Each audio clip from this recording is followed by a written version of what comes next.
اللہ کا شکر ہے کہ کل مائی باپ کے انٹروین کرنے سے یعنی حضرت ٹرمپ حافظہ اللہ تعالی من الجنت والناس تو سیز فائر ہو گیا الحمدللہ۔ ظاہر ہے جی بڑے ہیں، انہی کا حکم چلتا ہے، انڈیا ہمارے کہنے میں تو کوئی نہیں تھا، اس بدماشی سے پیچھے ہٹنے کے لیے وہ تیار نہیں تھا۔ اس میں پاکستان کی بھی دلیری ہے، لیکن ظاہر ہے کہ صرف دلیری سے کام نہیں بنتا جب تک کہ بڑے انوالو نہ ہو۔ اگر یہ خدا نہ خواستہ جنگ زیادہ عرصہ جاری رہتی تو دونوں نیشنز کو نقصان ہوتا۔ اللہ تعالیٰ کا شکر ہے کہ یہ سیز فائر ہوا ہے۔ جنگ کوئی اسلام میں پسندیدہ نہیں ہے، ویسے تو اوورآل مسلمانوں کا امیج نان مسلمز کے ہاں ایسا ہے کہ شاید مسلمان دنیا میں آئے ہی جنگیں لڑنے کے لیے ہے۔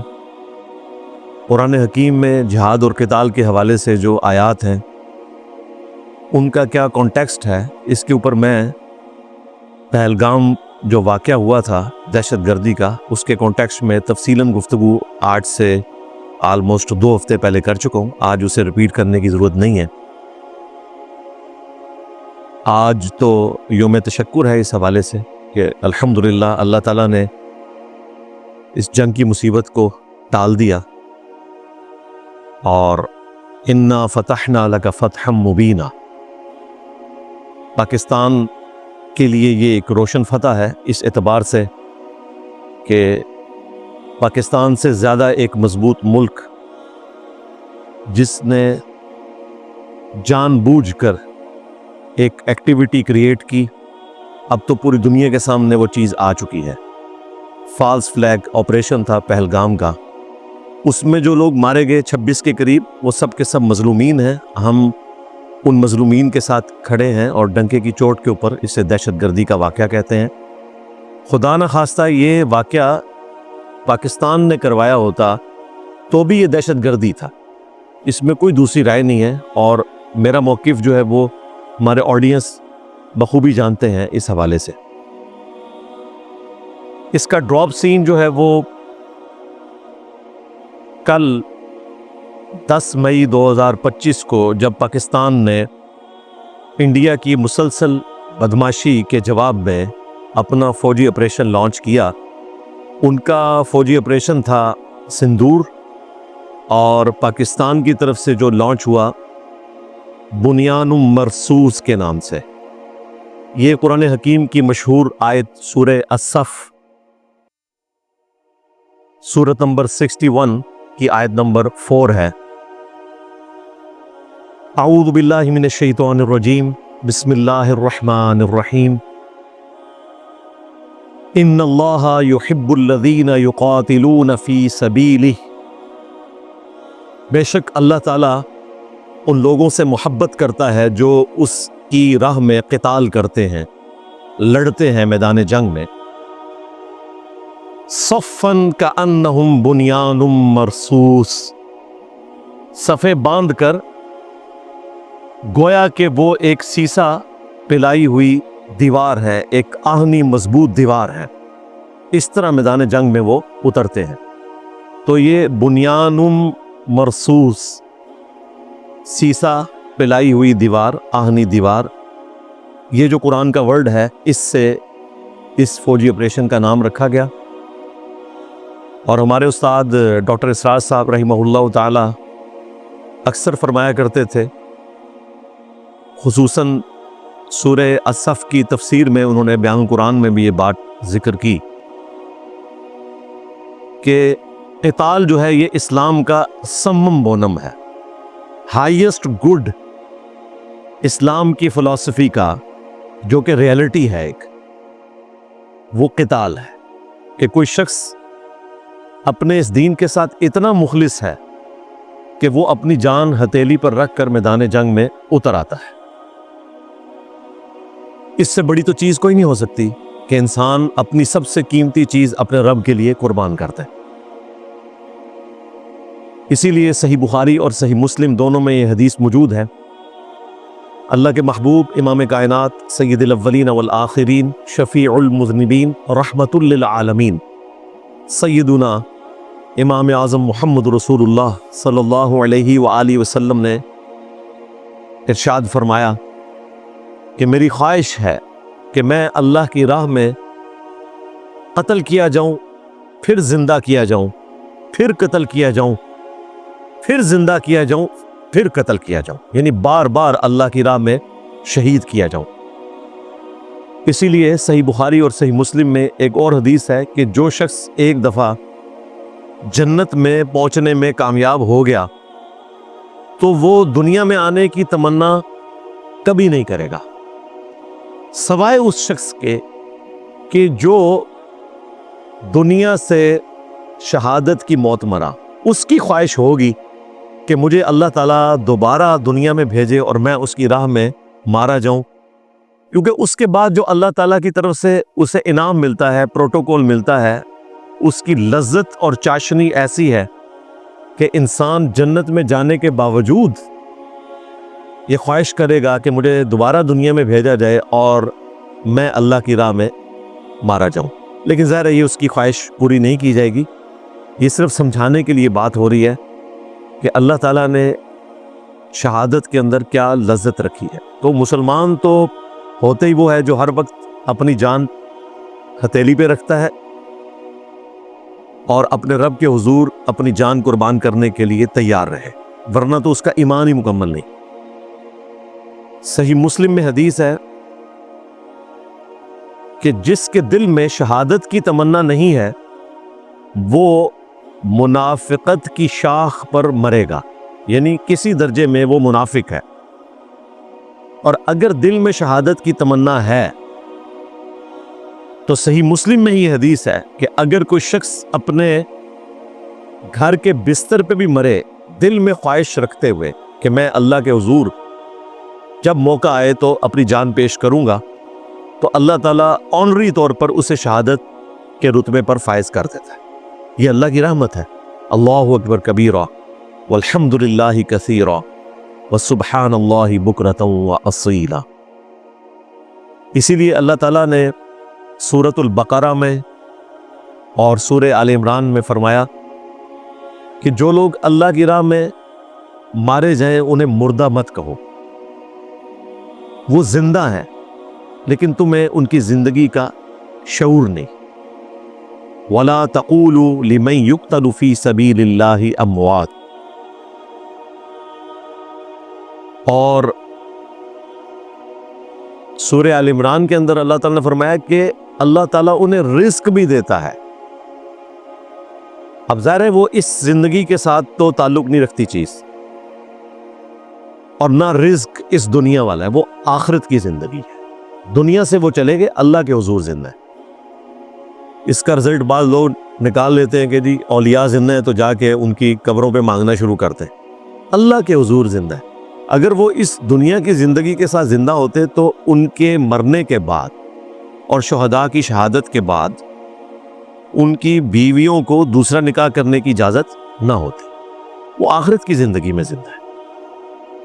صحیح مسلم میں پوری تفصیل ہے سورہ آل عمران کی اس آیت کے کانٹیکسٹ میں کہ شہداء کی روحوں کو اللہ تعالیٰ سبز پرندوں کے پوٹوں میں رکھ دیتا ہے اور وہ جنت میں اڑتے پھرتے ہیں۔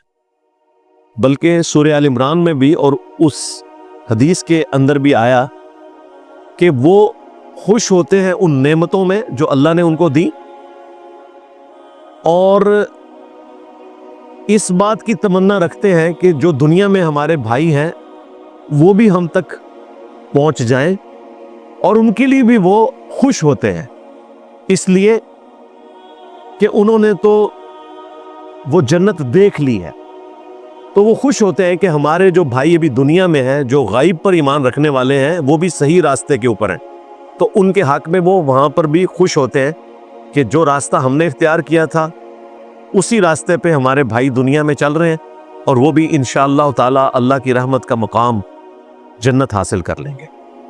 اللہم اجعلنا منہم، اللہم ارزقنی شہادتا فی سبیلک واجعل موتی فی بلد رسولک صلی اللہ علیہ وآلہ وسلم۔ یہ دعا ہے صحیح بخاری میں۔ سیدنا عمر یہ دعا کیا کرتے تھے، اے اللہ مجھے اپنی راہ میں شہادت کی موت دینا اور رسول اللہ کے شہر مدینہ میں موت دینا صلی اللہ علیہ وآلہ وسلم، کیونکہ صحیح مسلم میں حدیث ہے جو مدینے میں مرے گا اس کے مصائب کے اوپر صبر کرے گا، قیامت والے دن میں اس کی شفاعت کروں گا۔ اللہم اجعلنا منہم، آمین۔ اللہم انا نسألک جنت الفردوس مع النبیین والصدیقین والشہداء والصالحین، آمین۔ بہرحال یہ اسلام کی ایک خوبصورتی ہے جس سے اسلام کے مخالفین ڈرتے ہیں اور وہ یہ سمجھتے ہیں کہ شاید اسلام جو ہے وہ ہر وقت جہاد اور قتال کا ہی حکم دیتا ہے اپنے مخالفین کے خلاف، تو ایسا بالکل نہیں ہے۔ سورہ فتح میں اللہ تعالیٰ نے مسلمانوں کو اسپیسیفکلی یہ فرمایا کہ اللہ تعالیٰ نے کافروں کے ہاتھوں کو تم سے روک کر رکھا اور تمہارے ہاتھوں کو کافروں سے روک کر رکھا، باوجود اس کے کہ تمہیں اللہ تعالیٰ نے طاقت بھی دے دی تھی ان کے اوپر، صلح حدیبیہ کے موقع کے اوپر۔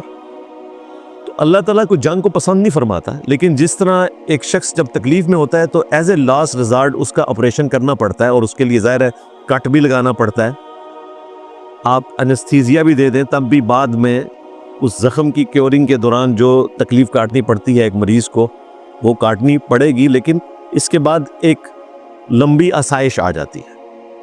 عورت کو اللہ تعالیٰ پریگنینسی کی تکلیف سے گزارتا ہے، ڈیلیوری کی تکلیف سے گزارتا ہے، لیکن اس کے بعد ایک لمبا آرام اولاد کی شکل میں نعمت عطا ہوتی ہے۔ تو یہ اللہ تعالیٰ کا قانون قدرت ہے کہ ان مع العسر یسرا، ہر مشکل کے ساتھ آسانی جڑی ہوئی ہے، لیکن وہ مشکل کاٹنے کے بعد۔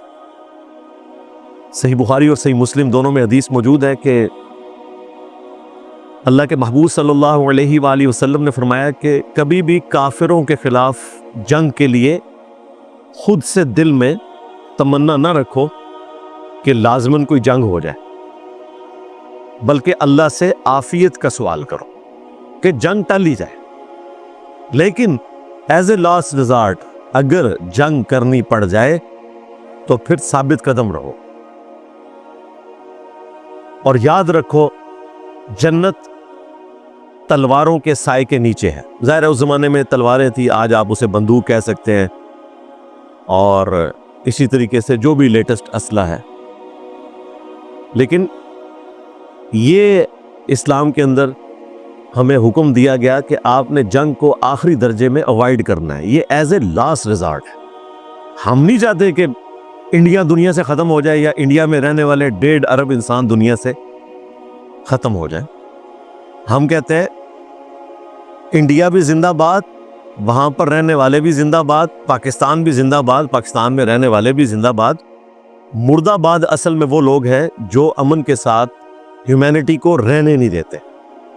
اسلام کا تو مطلب ہی امن ہے، to acquire peace by submitting your will to Allah, یہ اسلام کی ڈیفینیشن ہے۔ امن و سلامتی کا حصول اپنی رضا اپنے رب کے حوالے کرنے کے بعد دنیا میں بھی امن آ جاتا ہے۔ ظاہر ہے جب آپ اللہ کی مرضی کی زندگی گزارتے ہیں تو پھر آپ کسی انسان کو تکلیف نہیں دیں گے، حقوق العباد کا مکمل خیال رکھیں گے، حقوق اللہ کا خیال رکھیں گے، یہاں پر بھی آپ کے لیے امن ہے اور آخرت کی زندگی میں بھی انشاءاللہ تعالی امن ہے۔ ربنا آتنا فی الدنیا حسنہ وفی الآخرۃ حسنۃ وقنا عذاب النار، اے اللہ ہمیں دنیا میں بھی بھلائیاں عطا فرما اور آخرت میں بھی بھلائیاں عطا فرما، اور آخرت کی سب سے بڑی بھلائی کہ ہمیں عذاب جہنم سے، آگ کے عذاب سے بچا لے، آمین۔ اسلام میں ایک انسان کا قتل بھی پوری انسانیت کا قتل ہے۔ سورۃ المائدہ کی آیت نمبر 32 میں آیا کہ 2 ہی استثناء ہیں، 2 ہی ایکسیپشنز ہیں۔ نمبر 1 قتل کے بدلے قتل، اور وہ بھی جوڈیشری کے تھرو، یا پھر فساد فی الارض کرنے والے لوگ انہیں قتل کیا جائے گا، وہ بھی جوڈیشری کے تھرو۔ ان 2 کو چھوڑ کر اگر کسی ایک جان کو بھی کسی نے قتل کیا، مسلمان کی بات نہیں ہو رہی، ایک جان کو، تو گویا اس نے پوری انسانیت کا قتل کیا، اور جس نے ایک جان کو بچایا گویا اس نے پوری انسانیت کو بچا لیا. اور اس کو مزید ایکسپلین کیا ہے اللہ کے محبوب صلی اللہ علیہ وآلہ وسلم نے. صحیح بخاری میں حدیث ہے کہ جس نے ایک کافر کو بھی ناحق قتل کیا, نان مسلم کو, جو کسی مسلم سٹیٹ میں ذمی تھا, ٹیکس دے کر رہ رہا تھا, جس طرح یہاں پر خواہ ہندو ہوں, سکھ ہوں, کرسچنز ہوں, سب ٹیکس دیتے ہیں گورنمنٹ کو. صابن کی ٹکیا کے اوپر بھی ٹیکس دیتے ہیں, پیٹرول بھروانے کے اوپر بھی ٹیکس دیتے ہیں. تو یہ سب کے سب ذمہ کرم پہ ہیں پاکستان کی حکومت کے. تو اس قسم کا اگر کوئی کافر قتل کر دے کوئی مسلمان, تو وہ جنت میں جانا تو دور کی بات, جنت کی خوشبو بھی نہیں پائے گا. حالانکہ جنت کی خوشبو 40 سال کی مسافت سے آ رہی ہوگی, کیونکہ قیامت کا دن 50,000 سال کا دن ہے. اس میں جب 40 سال باقی رہ جائیں گے تو اہل جنت کو خوشبو آنا شروع ہو جائے گی. لیکن اس مسلمان کو جنت کی خوشبو بھی نہیں آئے گی جس نے کسی ایک ٹیکس پیئر نان مسلم کو کسی مسلم کنٹری کے اندر ناحق قتل کر دیا.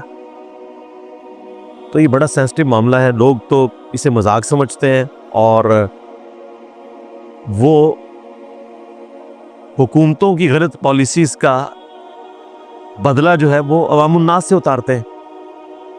اس وقت جو انڈیا پہ ایک گورنمنٹ مسلط ہے مودی کی شکل میں, فاشسٹ گورنمنٹ ہے, اور بیسیکلی جو ان کی بنیادیں ہیں RSS کے ساتھ ان کا لنک ہے, بی جے پی کا. یہ 2025 میں ان کے 100 سال پورے ہو رہے ہیں. جب اٹلی میں وہ ڈکٹیٹر آیا تھا مسولینی, اور پھر پیرلل میں ہٹلر آیا جرمنی میں, اس سے متاثر ہو کر یہاں پر بھی ہندوؤں کے اندر ایک ریولوشن شروع ہوئی. ریولوشن تو بری نہیں تھی, ہونی چاہیے, تمام ریلیجن کے ماننے والوں کا حق ہے کہ وہ ریولوشن لے کر آئیں. لیکن اس ریولوشن کا اگر یہ انجام ہو کہ آپ نے باقیوں کو قتل کرنا ہے اور صرف اپنی نسل کو باقی رکھنا ہے, تو یہ زیادتی والی بات ہے. تو اس وقت یہ سلسلہ شروع ہوا, اور اسی سلسلے کی کڑی تھی. انہی سے ایک متاثر شخص تھا نتھورام, جس نے گاندھی کو قتل کر دیا تھا اسی بنیاد کے اوپر کہ یہ دو ملک کیوں بن گئے. وہ اتنا کٹر قسم کا ہندو تھا, اور وہی لیگیسی آگے لے کر اس وقت چل رہی ہے بی جے پی مودی کی شکل میں. اور انڈیا کا جو سیکولرزم, جو وہاں کے مسلمانوں کے لیے ایک نعمت تھا, کرسچنز کے لیے, سکھوں کے لیے, اس کو ختم کر کے انہوں نے ایک پیورلی ہندو سٹیٹ بنانے کی کوشش کی ہے, جو اللہ تعالیٰ نے ان کی اس کوشش کو بالآخر پاکستان کے ذریعے ملیہ میٹ کر دیا الحمدللہ. اب یہ گراف ان کا نیچے ہی جائے گا, اور نیکسٹ الیکشن بھی انشاءاللہ یہ جیتنے والے نہیں ہیں انشاءاللہ تعالیٰ. اسی کے لیے انہوں نے یہ پہلگام انسیڈنٹ کیا. ان دنوں آپ کو پتہ ہے امریکہ کے نائب پریزیڈنٹ وہاں آئے ہوئے تھے, اور ان کا ٹریک ریکارڈ ہے کہ یہ اپنے بڑوں کی خوشنودی حاصل کرنے کے لیے اس قسم کی ایکٹیویٹیز کر کے پاکستان کے اوپر الزام لگاتے ہیں. اور آج کل تو یہ امریکن بلاک کے اندر جا چکے ہیں, اور امریکہ نے چائنا کے خلاف ان کو ہلہ شیری دی ہے, لیکن مشکل وقت میں امریکہ پیچھے ہٹ گیا. پاکستان کی جو حالت زار ہے, اس سے ہی انڈیا کو سبق سیکھنا چاہیے کہ امریکہ کی دوستی زیادہ خطرناک ہے بنسبت دشمنی کے. ہم نے دوستی کر کے جو کچھ کمایا وہ آپ کے سامنے ہے.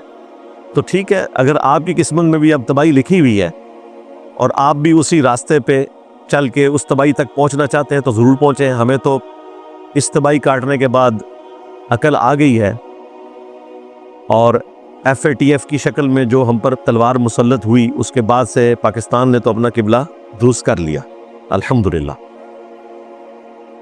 اگرچہ یہ سب کچھ ہمیں امریکہ اور یورپ کی وجہ سے دیکھنا پڑا.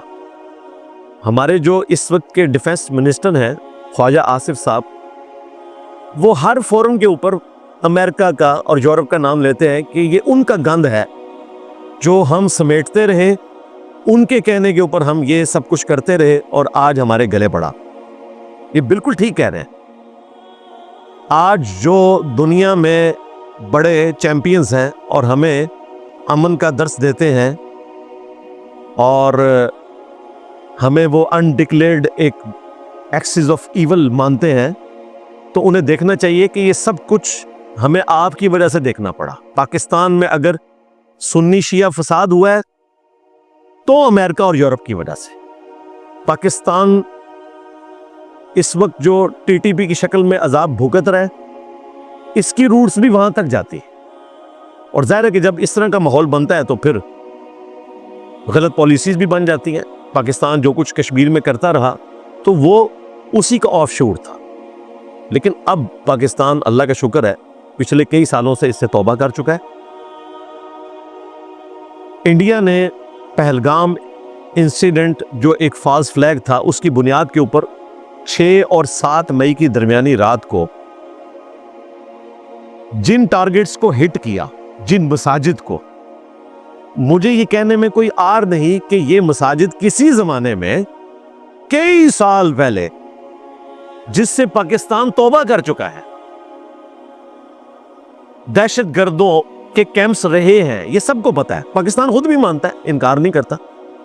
اب مرید کے والی جو مسجد ہے, میں نے تو اس زمانے میں بھی وزٹ کی ہوئی تھی, اور وہ کوئی جہادی ٹریننگ کے چکر میں نہیں, ویسے ایک انٹرسٹ کے طور پر. میں تو اس جہاد کو بالکل درست سمجھتا ہی نہیں تھا, نہ اس زمانے میں, اور اب تو خیر ہماری ڈکلیئرڈ پالیسی ہے. لیکن اس وقت وہاں پر کوئی جہادی کیمپ موجود نہیں ہے. پاکستان نے جہاد والی یہ ٹوٹی نہ صرف بند کر دی ہے بلکہ توبہ کر لی ہے, اور پاکستان اب شریفوں کی طرح زندگی گزارنا چاہتا ہے. لیکن یہ بدماش دوبارہ سے پاکستان کو اس طرف دھکیلنا چاہتے ہیں, اور انشاءاللہ تعالی پاکستان کو یہ سمجھ آ گئی ہے کہ ان چیزوں کا نقصان ہوتا ہے. وقتی طور پر کوئی فائدہ حاصل ہو جائے لیکن ان دا لانگ ٹرم نقصان ہوتا ہے.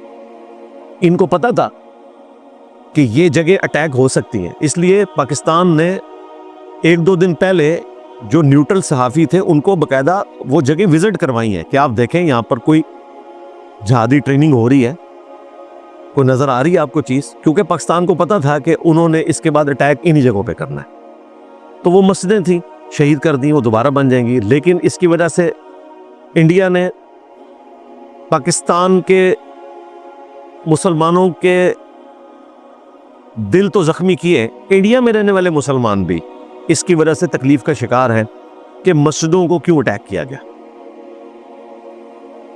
یہ کوئی طریقہ نہیں تھا, جبکہ آپ کو پتا تھا کہ اب وہاں پر اس طرح کی کوئی ایکٹیویٹی نہیں. کسی زمانے میں تھی تو کسی زمانے میں تو آپ بھی بہت کچھ کرتے رہے, اور آپ تو آج تک کر رہے ہیں. آج تک آپ BLA کو ٹریننگ دے رہے ہیں, TTP کے لوگوں کو فنڈنگ کر رہے ہیں جنہوں نے پاکستان میں ادھم مچایا ہوا ہے, سب کو پتا ہے. آپ بھی اسی پٹری پہ چلنا چاہتے ہیں جس پہ چل کے ہم نے خاری کمائی. ہمیں تو اللہ تعالیٰ نے عقل دی اور شکر ہے پاکستان نے اپنا قبلہ اب درست کر لیا. پاکستان جس تکلیف سے گزرا اس قسم کی ایکٹیویٹیز کرنے کے بعد, تو کم از کم آپ کو اس سے عبرت حاصل کرنی چاہیے تھی. عقل مند وہ نہیں ہوتا جو زندگی میں برا ایکسپیرینس کرنے کے بعد عبرت حاصل کرے. عقل مند وہ ہوتا ہے جو کسی دوسرے کے برے ایکسپیرینس کے بعد اس ایکسپیرینس کو کرنے سے پہلے ہی توبہ کر لے, وہ عقل مند ہوتا ہے. انڈیا کی عوام کو بھی یہ بات سمجھ آنی چاہیے, اور کانگریس تو میں سمجھتا ہوں ایک ایسی جماعت ہے جو مسلمانوں کے لیے, سکھوں کے لیے ایک نعمت ہے انڈیا میں. وہ سیکولرزم کو پروموٹ کرتی ہے, اور یہ جو مودی گورنمنٹ کی شکل میں ایک آزمائش انڈیا پہ آئی ہے, اس کی کارڈ اسی صورت میں ہوگی کہ وہاں پر رہنے والے مسلمان کانگریس کو سپورٹ کرے اور نیکسٹ الیکشنز کانگریس جیتے, تاکہ اس عذاب سے ہماری جان چھوٹے ہمیشہ کے لیے انشاءاللہ تعالی. اس بیان کو اینڈ تک سننے کے لیے آپ کا بے حد شکریہ. یہاں پر برکت کے لیے ہم دعائیں خیر کریں گے. یا اللہ پاک اس بیان میں جو نیک باتیں ہم نے سنی اس پر ہمیں عمل پیرا ہونے کی توفیق عطا فرما۔ یا اللہ پاک ہم سبھی کو ہدایت عطا فرما۔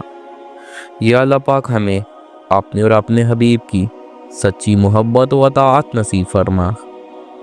یا اللہ پاک ہماری زندگیوں میں، عزتوں میں، اعمال میں برکتیں فرما۔